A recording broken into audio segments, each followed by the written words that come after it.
Good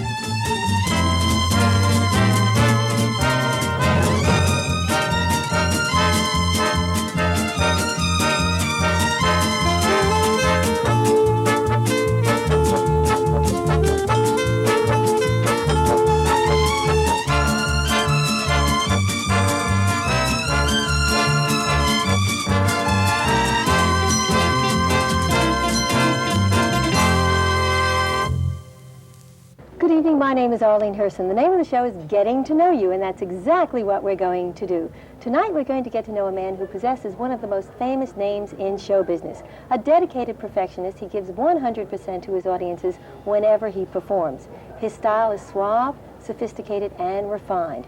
He has performed as a singer, musician, and actor. His musical standards are among the highest. He loves his job, and it shows. He is Frank Sinatra, Jr., and let's get to know him. Welcome. Well, I don't know what I'm going to say after that introduction. I should run for office or something. Well, actually, after meeting you and talking to you, I even want to rave some more because I've been very impressed with the time that we have been spending together so far, certainly. But as I mentioned in the introduction, you love to sing. I mean, that really is something that we feel in everything we read about you and in seeing you perform. But with a name like Frank Sinatra Jr., we assume it's in the genes. But when was it that you really decided that you wanted to sing professionally? Well, that was no decision, Arlene. That was an accident. I was a piano player when I was in music school and whatnot. And as you can imagine, it was the typical situation one night when the singer with the band I was working with got tanked up somewhere, didn't show up, and the leader of the band looked around and he said, "Nobody's here to sing tonight. I need a volunteer, you." And I said, "Me?" He said, "Yeah." He says, "You should have some knowledge of that." And I said, "I'm a piano player." So they started playing, and everybody laughed. I said, "I can't even talk in that key. Let's, try something else." And it just, it kind of just fell in that way. That's interesting. That's it. How old were you at the time? 17. 17, okay. Really thinking with a name like Frank Sinatra that you were going to play the piano and having the talent? I studied composition, and I was a pianist. It was your mother, I understand, at 5 years old that suggested that you take piano lessons. No, she was older than that when she suggested it. When you were 5 years old. Right. You got it right. That's right. My mother, like all mothers, said, "Well, it's time that you learn something," so I pretty soon became enamored with the piano, with music itself. Yeah. Okay. Well, were you encouraged by your family when you decided that what you wanted to do now was to sing, or even as a piano player, to go into show business? No, my family was wise enough to say, well, let's let the kid pick out what he wants to do himself, but encourage him in whatever it is, just to try to do it well, because the competition, in our society is getting more and more and more and more with each generation. And that was the sum total of any encouragement to speak of. But nothing specific, though. You should do this or that or something like that. What were you leaning towards? Was it always show business, or when they said let the kid pick out what he wants to do for himself, what did the kid want to do? Well, you told me you have a daughter at home, right? Yes, Do you have a son, too? I have a son, too. Oh, well, like all little boys, I went through the jet pilot stage and the cowboy stage and things like that, and you get a little older and you suddenly realize you have to resort to practicalities. And I tell the guys in the band when we're riding around on the bus from one night to one night, I said, "They were going to make me chief of staff at General Motors, but I can't think of getting out of show business," and everything. I teased them about that. I guess, I don't know, it would seem just doing what you feel you can do better than other things. It would seem to me that's what kind of motivates you. All right, well, doing it, being in show business for 20 years, perhaps. Was it the right decision for you? Well, if you ask me, I would say so. When you talk to some of the critics, they think not. Oh, no, that's not true. I've read some of the, doing the research, I've only read good critical reviews. But I mean, you obviously enjoyed. I mean, I said it in the introduction. Well, it's obviously I'll tell you, and there's a rule about that I have, Arlene. I don't know how other people look at it, but when you're doing it right, you enjoy it. And some nights you hate it. You just can't seem to do anything right. The night you go 0 for 5 and make 3 errors in the game, that's the night that you say, "What am I doing here?" This kind of attitude. Okay, I said you were a perfectionist in the introduction, and you are, so I know that that's tough for you, but you didn't have not an ordinary childhood. I mean, obviously. Growing up, you were born in New Jersey. You grew up in California, where your family moved because that's when your father's career was taking off, That's and you right. had to be in California. Right. When did you realize that Frank Sinatra was not just like everybody else's dad? When I started traveling as an adult, Not until then. not until then. You mean as a toddler, growing up, teenage years, you weren't aware of the phenomena that your father, Frank Sinatra, had become? In this community that I grew up in, Arlene, I went to school, in grammar school, with Skippy Paley, the grandson of William C. Paley, who founded CBS, Lawrence Doheny, the fourth generation of the Doheny family that founded Union Oil, and Frank Lovejoy's son, and President Reagan's son and daughter, and directors' sons, and producers' sons, and actresses' daughters, and actors' daughters, and whatnot. It's nothing special. I went to Warner Avenue Elementary School, and I went to Ralph Waldo Emerson Junior High School, and things like that, and you know, existence is existence. Everybody automatically seems to assume that somebody in my kind of situation was carried around on a velvet pillow or something, and it just isn't true. Not that I necessarily assume that you were carried around on a velvet pillow, but that I assume because of the notoriety that your father was receiving at that time. Certainly, you know, when his stardom, you were still very young when his stardom was phenomenal. Notoriety is an illusion. Notoriety is a fiction, Arlene. It is. Yeah, there could be no notoriety as you and I sit here in front of your TV cameras talking person to person, one to one, like the late Edward R. Murrow used to say, you know? It's all live, there is no film, that kind of thing. Notoriety is great when it's a red headline on a black and white newspaper or something. But in reality, there's no notoriety. Yeah, If you good. take it seriously, you're wrong. Yeah. It seems to me. Okay, well, that's encouraging that it didn't affect you in that way. Not at all.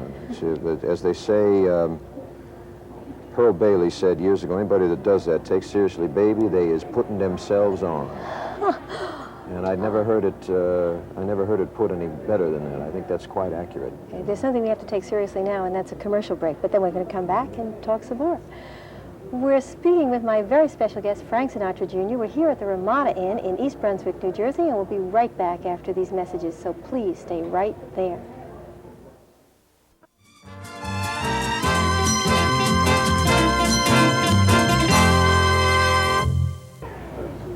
We're back. We're with my very special guest, Frank Sinatra Jr., and we're here in the cocktail lounge at the Ramada Inn. As we were talking about before the commercial break, we were talking about your family life, and actually, surprisingly, it was really just an ordinary family life, even being Frank Sinatra Jr., but your parents divorced when you were very young, I think 5, 6, around that. How did that affect you? Did you know what was happening at such a young age? Well, it's very difficult to reflect a child's memories once you become an adult, and it seems to me most parents who go through that seem to be able to handle it pretty well in terms of protecting the children from the pain of it, you know. In other words, they tell the children just what need be told, you know, and the same was true in the case of my parents. And there was no animosity or any of this nonsense, you know, that happens in some families when, as they say, there is a bad divorce, you know, that kind of thing. So my home, I think, suffered minimal problems as it happens at that time. Okay, are you a close family? Does the Sinatra family get together for Thanksgiving and Christmas and When special possible, occasions? yes. Oh, yeah. When it's possible, that is. But then again, we're all travelers. Yes, that's all true. Vagabonds, all moving around all the time, and sometimes circumstance keeps people apart. But that's the way it is. Okay, just to kind of bring us up to date, actually, we know what Frank Sinatra Sr. has been doing because he's in the news all the time. At least we know publicly what's happening. He's such a public person. But your sisters, Nancy, Tina, your mother, Nancy Sr., can you just give us an idea of what they're doing these days? Well, let's see. My sister Tina has been involved in motion picture production for some time now, both for television and feature. She was partially responsible for the movie property Fame becoming a television series. A few nights ago, I was watching the pre-Olympic big celebrity thing they had at the Greek Theater in Los Angeles. She was the talent coordinator on that. So she's active in that kind of work. Yeah. Soon will be making, I'm told, her first feature as a producer. My sister Nancy has two little ones at home who are at the age when they're into everything, and that's a full-time job, you know. You understand that. Your kids, you know, you told me are a little bit beyond that stage now, but hers are 8 and 10, and that's a full-time job, you know, raising the little ones. My mother has always been an extremely private person, and she is at home cheating on her diet.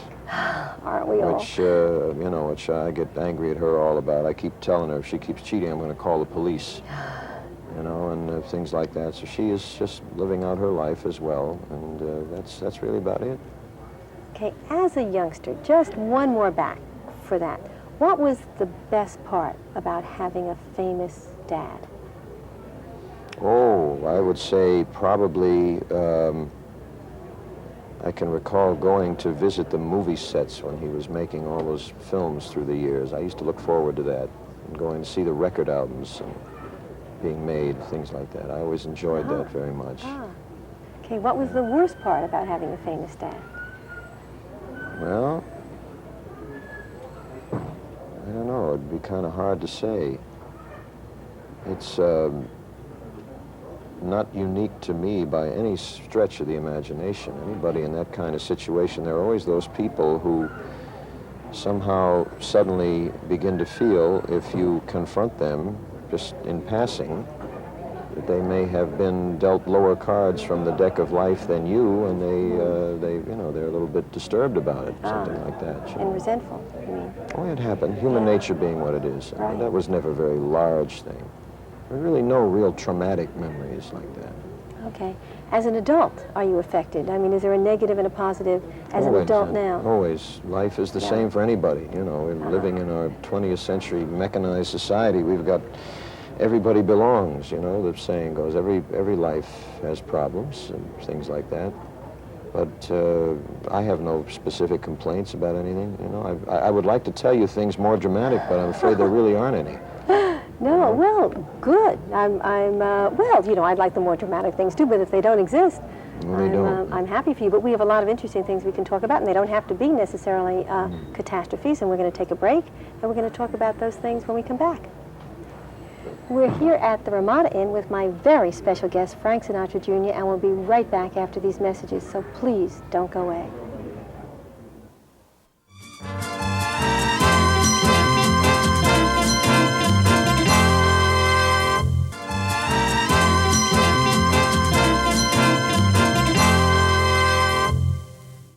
We're back with my very special guest, Frank Sinatra Jr. We're here at the Cocktail Lounge at the Ramada Inn in East Brunswick, New Jersey, because that's where we happen to have found you. That's where you are. That's why we're here, because you're working and touring, and that's and singing professionally, which has been your life's work.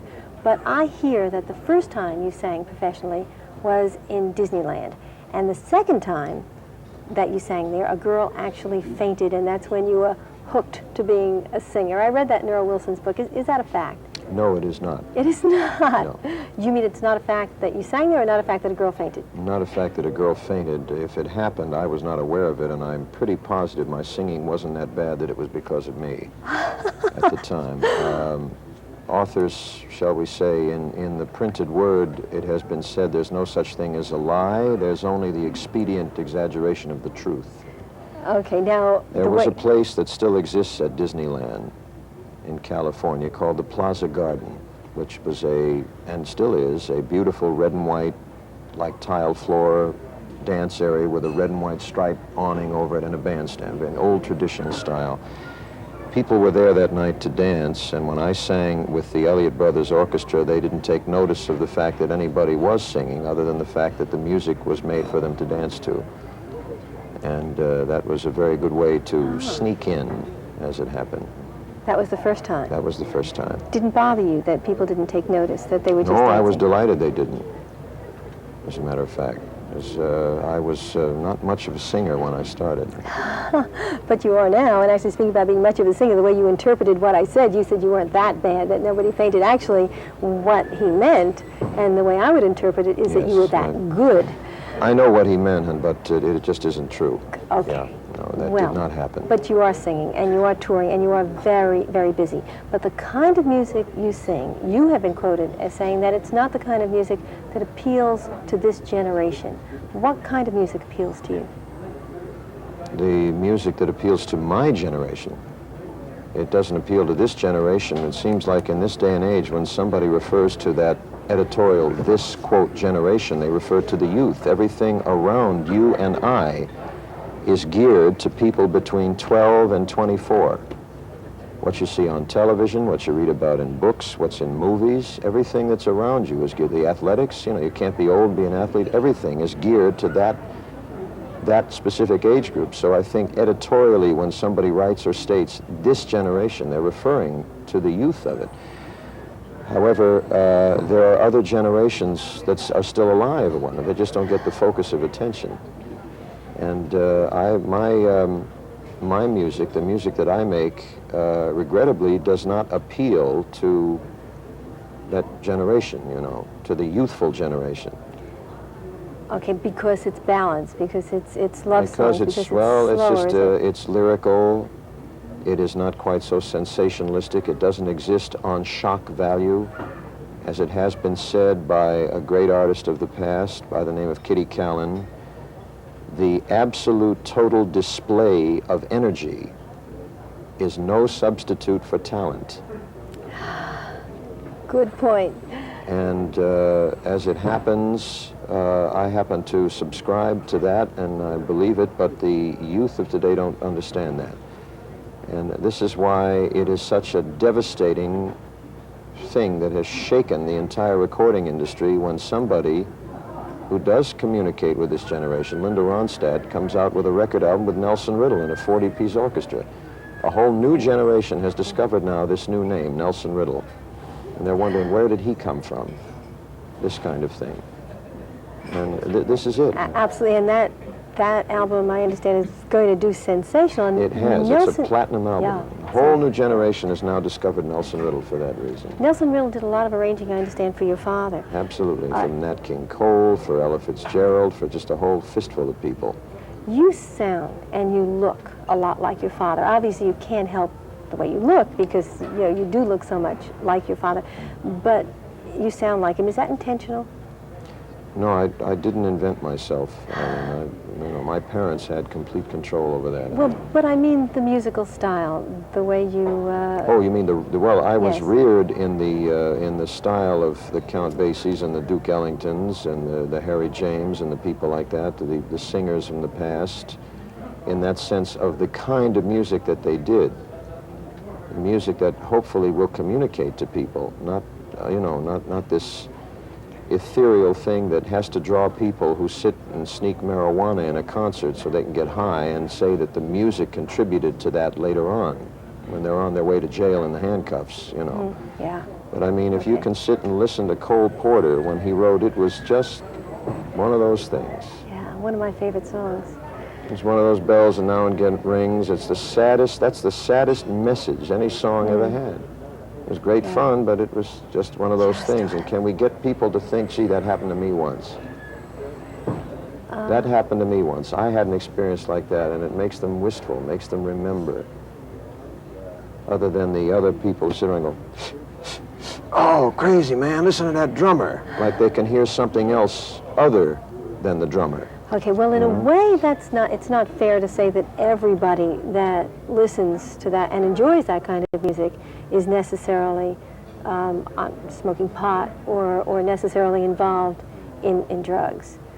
I never heard of anybody being trampled to death leaving a Count Basie concert. Yeah, okay, he was one of I interviewed Count Basie nice when he New was Jersey alive. man, Yeah, but I mean, with all due respect to this thing called The Who, yeah. There are deaths connected with that kind of thing. Or if you get a Mick Jagger who likes to get up on the stage with no shirt and a vest on, and jump around like a, you know, jack-in-the-box on a spring and whatnot, and strumming about the 2 or 3 chords he knows on the guitar and whatnot. This, somehow, that leaves me just a little bit wondering, where is the art form, you know? Your art form is entirely different, and you've been doing very successfully in it, and we're going to talk a little bit more about your life, Frank Sinatra Jr., when we come back after these messages. We're here at the Ramada Inn with Frank Sinatra Jr., and we'll be right back in just a minute, so please stay right there.